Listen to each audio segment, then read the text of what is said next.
मैं विकास विश्वकर्मा आप सबका वेलकम करता हूं हमारे इस यूट्यूब चैनल में जिसका नाम है Vikas study point VSP. So friend, इस वीडियो में हम बात करने वाले हैं क्लास 12 का हिस्ट्री चैप्टर नंबर 2 जिसका नाम है राजा किसान और नगर, किंग्स फार्मर्स एंड टाउन्स। ठीक है, सेकेंड चैप्टर है, मोस्ट इंपॉर्टेंट चैप्टर है क्योंकि इसमें भी बहुत ही ज़्यादा स्कोरिंग मार्क्स वाला ये चैप्टर है। ठीक है, चलिए स्टार्ट करते हैं। ये आपके चैप्टर का नाम राजा किसान और नगर, चैप्टर नंबर 2। एक चीज यहाँ पे ध्यान रखिएगा, जहाँ हमने फर्स्ट चैप्टर में ये बात किया था हड़प्पा सिविलाइजेशन के बारे में, जहाँ पे हमने देखा कि हड़प्पा में रहने वाले लोग कैसे हुआ करते थे, क्या क्या स्रोतों के माध्यम से हमने देखा था।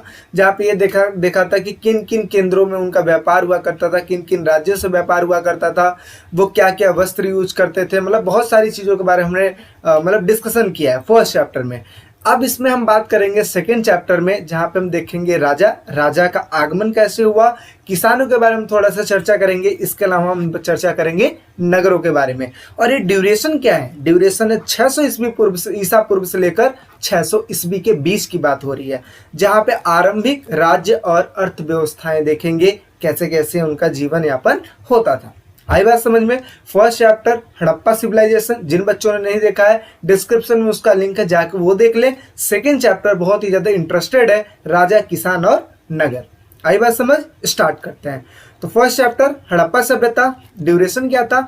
2600 ईसा पूर्व से लेकर 1900 ईसा पूर्व। अब इसके बाद क्या होता है? सेकेंड चैप्टर, इसके बाद का जो युग स्टार्ट होता है वो स्टार्ट होता है वैदिक युग, और जिसका ड्यूरेशन चलता है 1500 ईसा पूर्व से लेकर 600 ईसा पूर्व के बीच में। इसके बाद जो ड्यूरेशन चलता है वो चलता है लौह युग का। इसका जो समय माना जाता है 600 ईसा पूर्व से लेकर 600 ईस्वी के बीच में माना जाता है। ये बात समझ में आ गई? इसलिए सीक्वेंस वाइज मैंने लिखा है, पहला हड़प्पा सभ्यता, दूसरा मैंने लिखा है वैदिक युग, और तीसरा लिखा है लौह युग। आई थिंक कोई दिक्कत नहीं हुई होगी। नेक्स्ट बात करते हैं।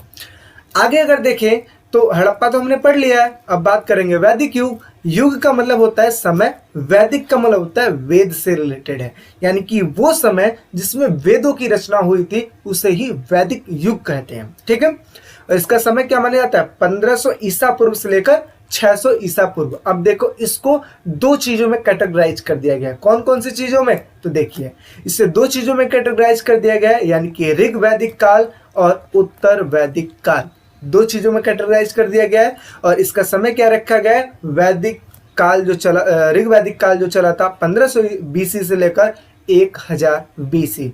बीसी को ही हिंदी में बोलते हैं ईसा पूर्व।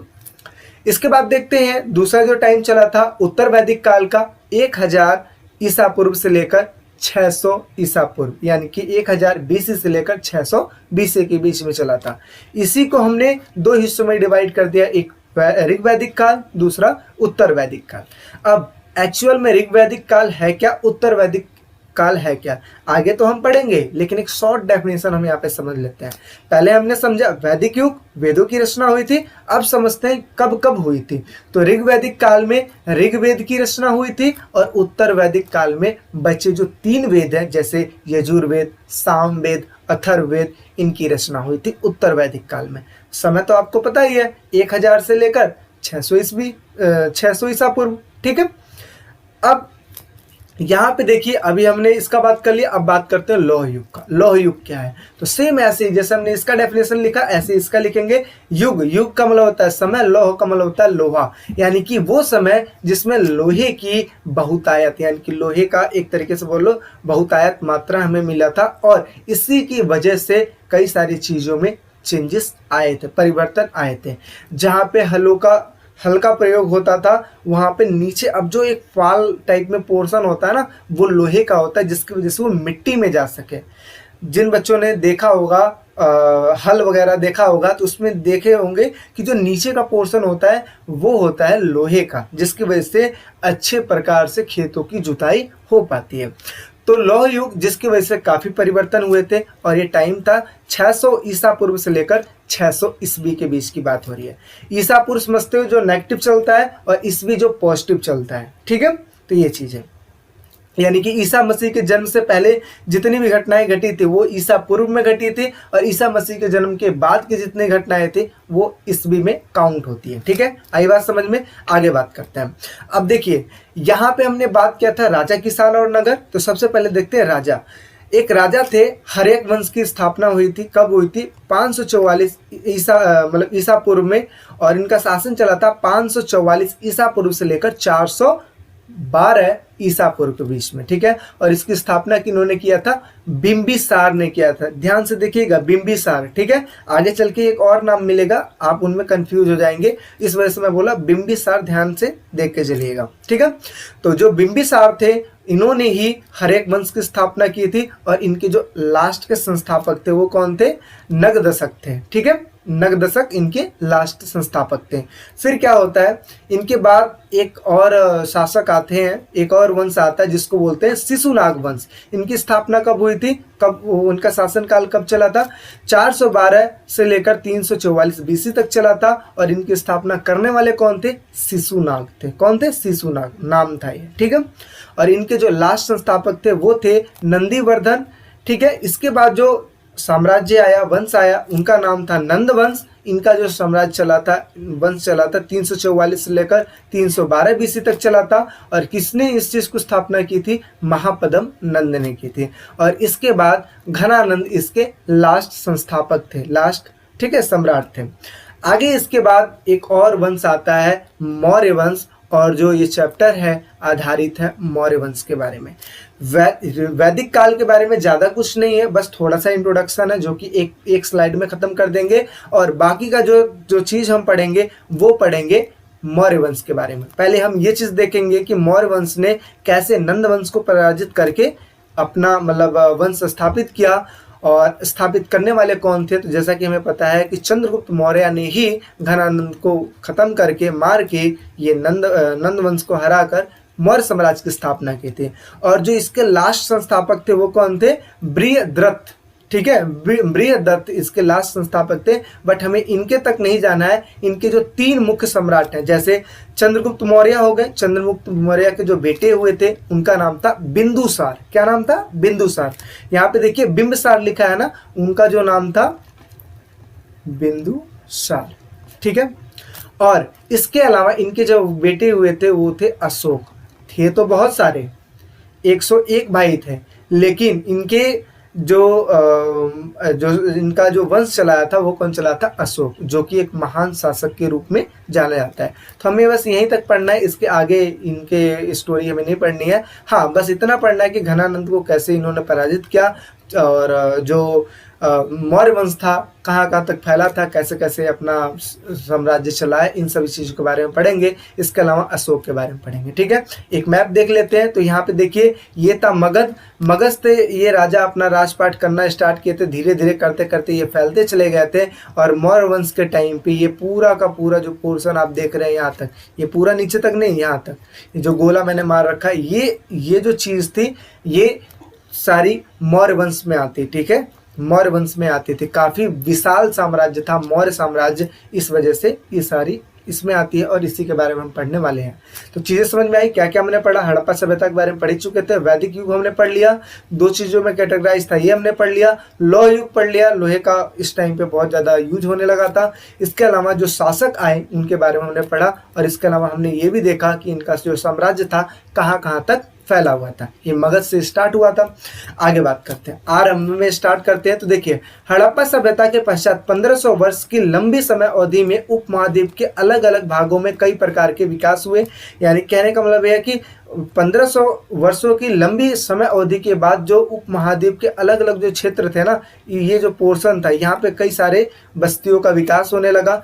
इसी काल में सिंधु नदी एवं उसकी उपनदियों के किनारे रहने वाले लोगों ने ऋग्वेद का लेखन आरंभ किया। मैंने बताया ना, जो इसका समय क्या माना जाता है, 1500 बीसी से लेकर 1000 बीसी तक माना जाता है, और इसी टाइम पे ऋग्वेद की रचना हुई थी।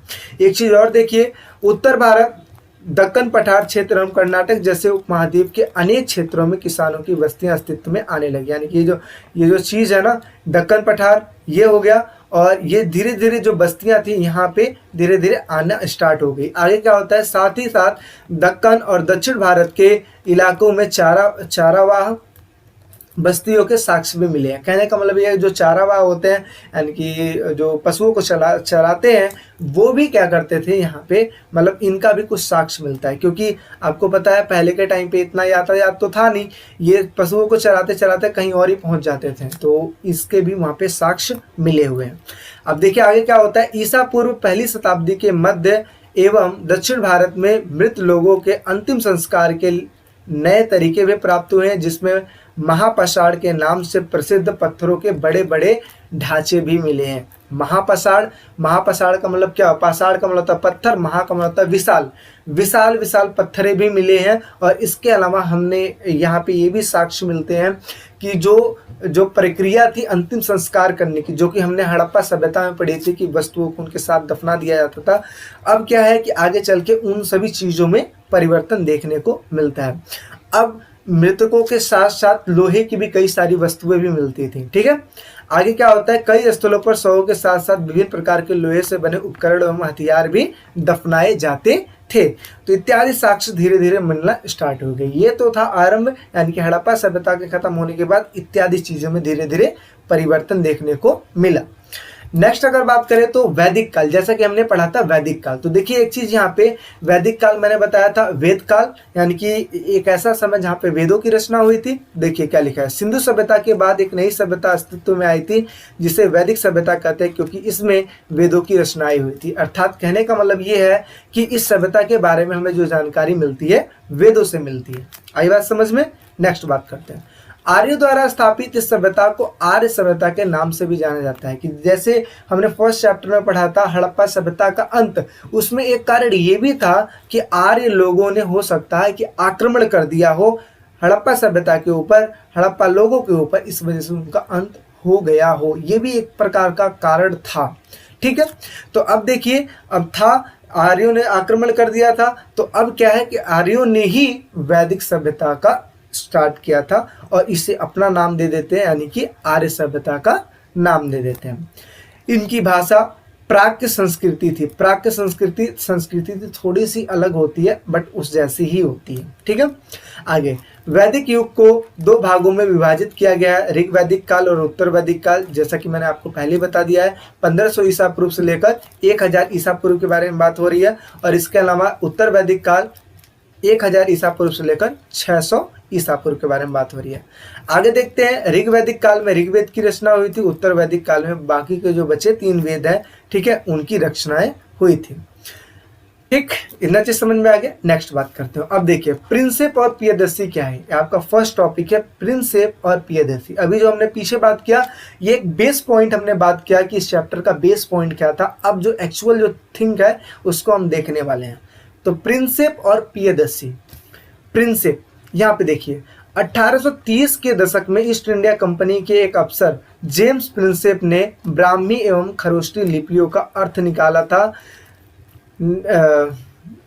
निकाला था जिससे भारतीय अभिलेख विज्ञान के क्षेत्र में काफी प्रगति हुई थी। यानी कि एक अधिकारी थे, ईस्ट इंडिया कंपनी के अधिकारी थे जिनका नाम था जेम्स प्रिंसेप।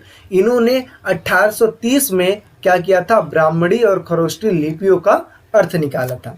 आगे क्या होता है, जेम्स प्रिंसेप द्वारा यह जानकारी प्राप्त हुई कि जो अधिकतर अभिलेख और सिक्के थे वह पियदर्शी में उत्कीर्ण लिखे गए थे। यानी कि इनका कहना यह था कि जो अधिकतर जो वो मिले हैं सिक्के जो मिले हैं, इस पे किसका वर्णन किया गया है, पियदर्शी का वर्णन किया गया है। अब ये पियदर्शी कौन है, तो पियदर्शी का अर्थ क्या होता है, मनोहर मुखाकृत वाला राजा। मनोहर मुखाकृत वाले राजा, अर्थात कहने का मतलब है कोई ऐसा राजा जो ध्यान अपनी ओर अट्रैक्ट करता हो, है ना। जैसे देखते हो शायद पर्सनालिटी वाइज चाहे उसका डिसीजन अच्छा हो, इस तरीके से वो अपने ओर अट्रैक्ट करता हो, इसी को पियदर्शी का नाम दिया गया है।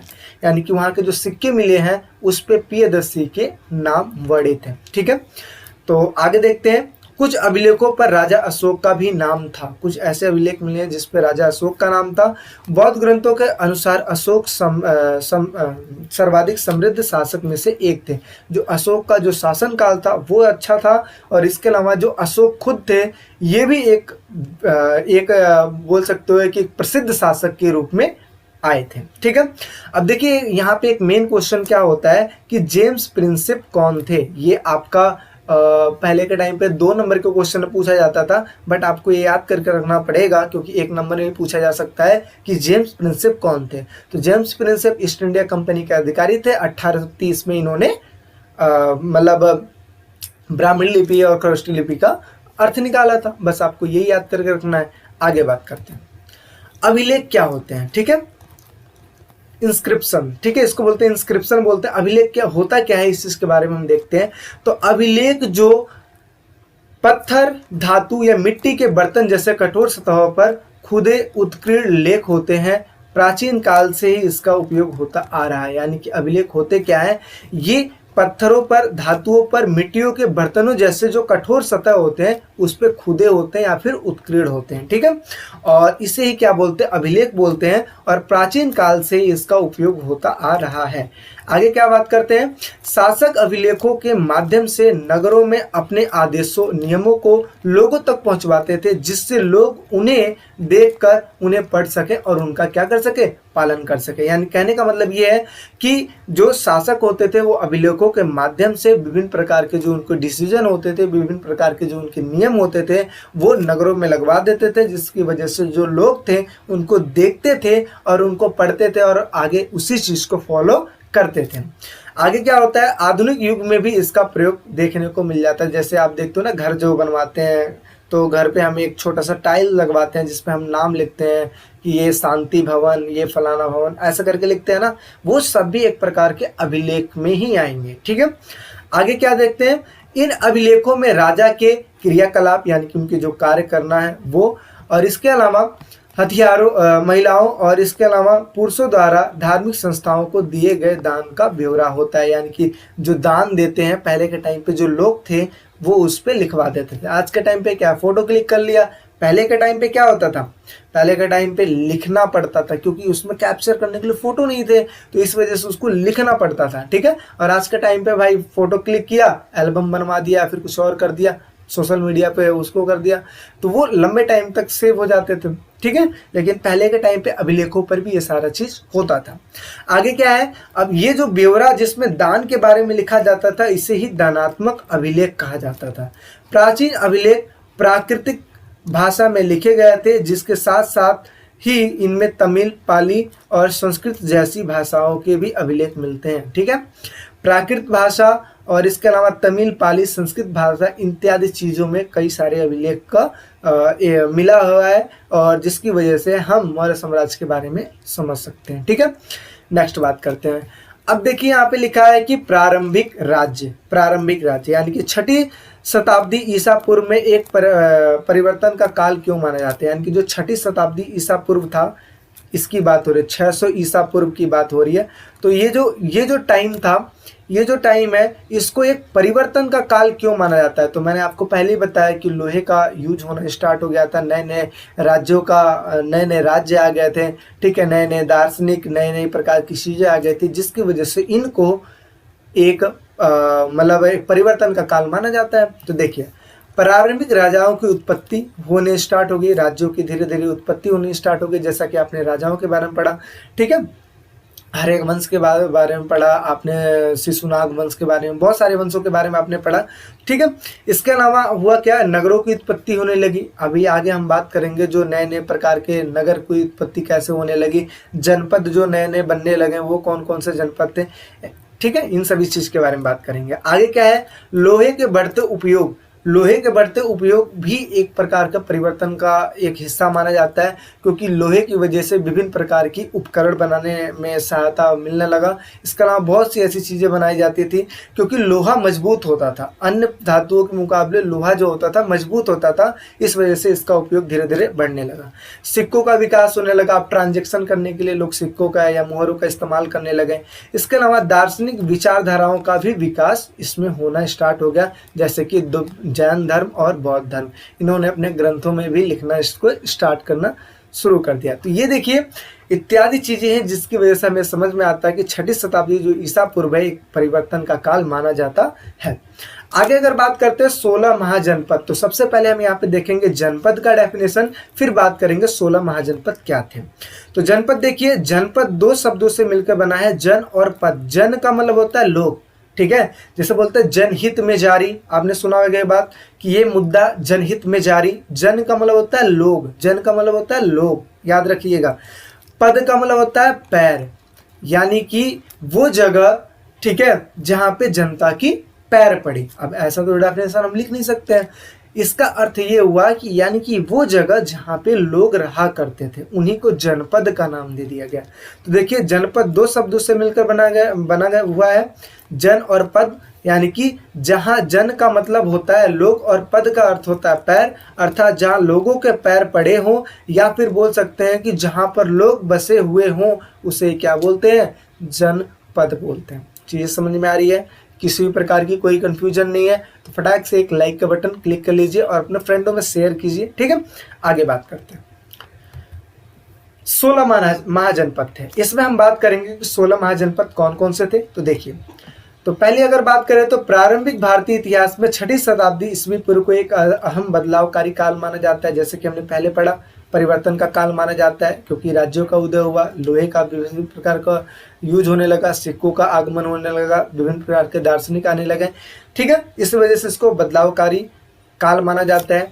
इस काल को अक्सर प्रारंभिक राज्यों, नगरों, लोहे के बढ़ते इस्तेमाल एवं सिक्कों के विकास के साथ साथ इसको जोड़ा जाता है, जैसे कि पीछे हमने बात ऑलरेडी कर रखा है। आगे क्या है, प्रारंभिक ग्रंथों में महाजनपद नाम से 16 राज्य का जिक्र मिलता है, यानी कि 16 टाइप के जनपद मिले हैं। कौन कौन से, अब इनको देखिए, जैसे मगध हो गया, अंग हो गया, काशी, कौशल, बज्जी, मल, चेदी, इसके अलावा वत्स, इसके अलावा कुरु, पंचाल, मत्स्य, और इसके अलावा अगर देखें तो सुरसेन और अस्मक, अवंती, गंधार और कंबोज। अगर इनको मैप में देखिए तो ये जो है टोटल 16 जनपद हैं, ठीक है। 16 जनपद है जो विभिन्न प्रकार से फैले हुए थे, ठीक है। और ये जो पूरा का पूरा जो पोर्शन है ये सारा का सारा किस में आता था, ये सारा का सारा आपके मौर्य साम्राज्य में आता था, ठीक है। बहुत ही विशाल साम्राज्य था मौर्य साम्राज्य, ठीक, कोई दिक्कत तो नहीं।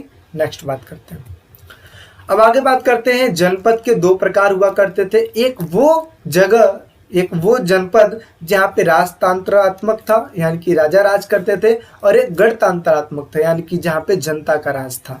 तो देखिए राजतंत्रात्मक 14 महाजनपदों में था जहाँ पे राजाओं का शासन था, और गणतंत्रात्मक में जहाँ पे जनता का शासन था, जैसे बज्जी और मल्ल में जनता का शासन था। तो देखिए गणतंत्रात्मक राज्यों का शासन राजा का ना होकर गण अथवा संघ का होता था, जहाँ पे जो गण और जो संघ थे वो जितने भी व्यक्ति हुआ करते थे वो अपने आप को एक राजा मानते थे, यानी कि रहने वाले जितने भी लोग हैं वो अपने आप को राजा मानते हैं। जैसे जहाँ पे गणतंत्र है, आप समझते हो हर एक वोट की वैल्यू होती है ना, क्योंकि किसी को जिताना हो तो जाहिर सी बात है एक वोट से बंदा जीत जाता है और हार जाता है।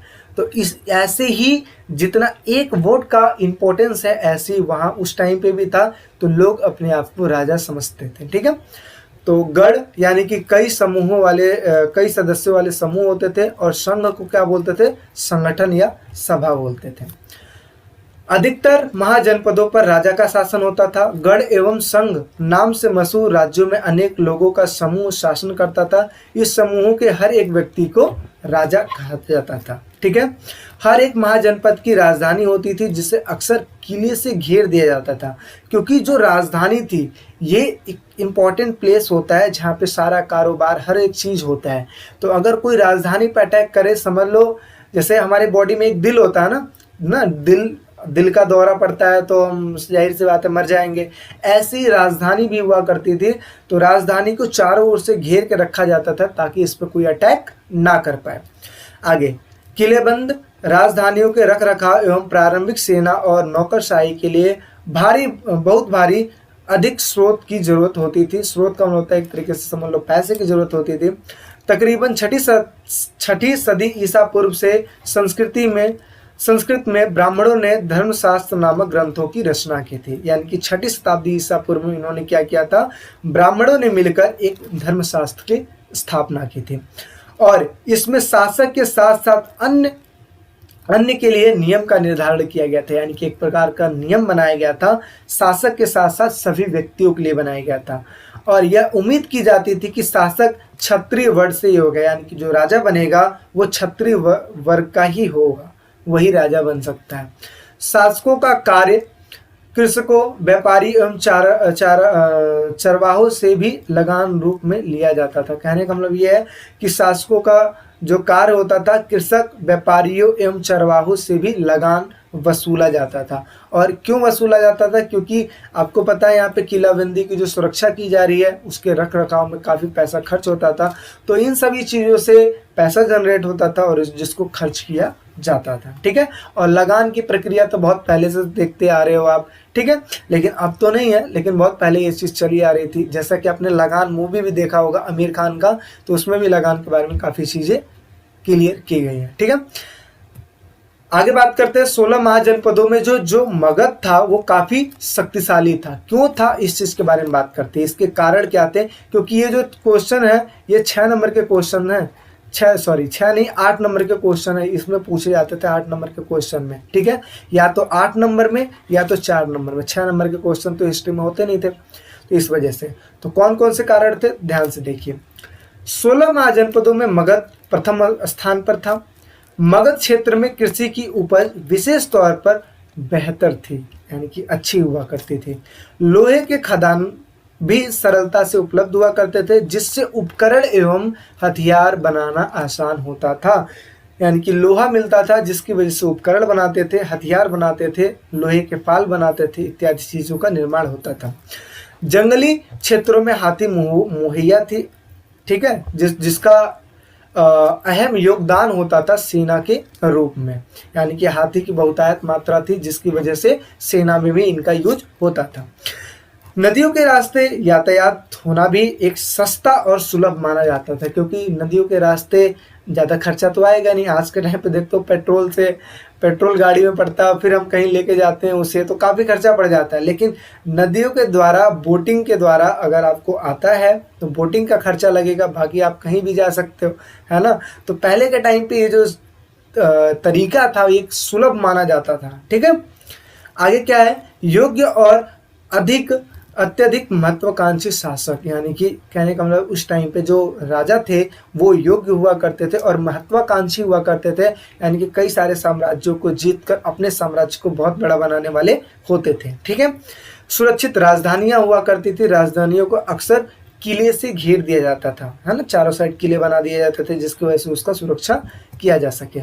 आगे क्या है, आरंभ में राजगाह मगध की राजधानी थी, जिसका मतलब होता था राजाओं का घर। राजगाह, राज का मतलब होता है राजा, गाह का मतलब होता है घर, यानी कि राजाओं का घर। और राजगाह पहाड़ियों के मध्य बसा हुआ था। यानी कि बसा कहाँ था, पहाड़ियों के मध्य बसा हुआ था और इसको चारों ओर किलेबंदी की गई थी जिसकी वजह से इस पर कोई अटैक ना कर पाए। आगे क्या होता है, बाद में 400 ईसा पूर्व में पाटलिपुत्र को इसकी राजधानी बना दी जाती है और आज के टाइम पे क्या है, इसे पटना बोला जाता है। तो इत्यादि चीज़ें हैं जहाँ पे हमने देखा मगध के बारे में। ठीक है, हमने इत्यादि चीज़ों के बारे में हमने देखा। ठीक है, आई होप सारी चीज़ें आपको समझ में आएगी। किसी भी प्रकार की कोई कंफ्यूजन हो तो वो आप बताइएगा। एक बार वीडियो और देखिएगा, क्योंकि आप 2 बार 3 बार अगर देखते हैं तो आपके दिमाग में बैठ जाएगा। ठीक है, एक बार आप देखोगे तो कई सारी चीज़ें आपको समझ में आएंगी, कई सारी चीज़ नहीं समझ में आएगी। दूसरी बार देखोगे तो कई सारी चीज़ें और क्लियर होगी। जैसे आप मूवी देखते हो, एक बार देखते हो तो कई सारी चीज़ें क्लियर नहीं होती, दूसरी बार देखते हो आपको बहुत ही अच्छे ढंग से समझ में आ जाती है। ठीक है, तो ऐसे ही ये भी है, जितनी बार देखोगे आप के लिए ज़्यादा बेनिफिशियल रहेगा और जो पेपर आएगा उसमें सारे क्वेश्चन यहीं से बनेंगे। ठीक है, ये जितने भी टॉपिक कवरअप करवाए जा रहे हैं, हाँ, सब के सब आपके बुकों से करवाए जा रहे हैं ताकि एक भी चीज़ छूटे ना। एक पार्ट और इसका बनेगा और उसमें ये चैप्टर ओवर कर देंगे। ठीक है, और वीडियो देखने के लिए थैंक यू सो मच और ज़्यादा से ज़्यादा फ्रेंडों में शेयर कीजिए। वीडियो लगी कैसे कमेंट सेक्शन में ज़रूर बताएं। उसके अलावा लाइक करें, शेयर करें, सब्सक्राइब करें। मिलते हैं एक नेक्स्ट पार्ट में अगले वीडियो के साथ। अभी के लिए टेक केयर, बाय बाय।